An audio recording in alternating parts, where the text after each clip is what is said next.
Welcome to Techlipper channel, and in today's video I'm going to show you how to change graph chart type on Microsoft Excel. Now the first thing you have to do is open up your Microsoft Excel.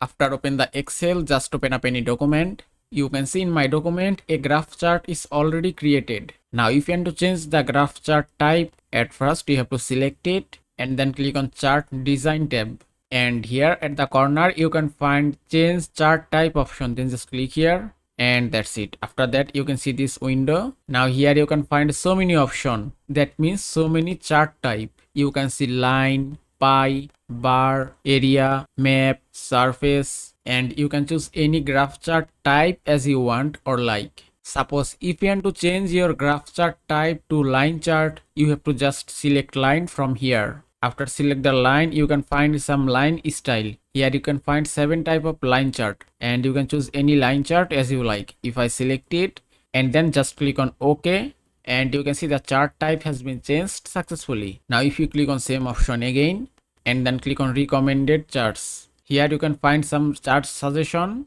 which you should apply. Just click on OK and that's it. And that is how you can change graph chart type on Microsoft Excel. I hope this video was helpful. If it was, please give it a thumbs up and don't forget to subscribe.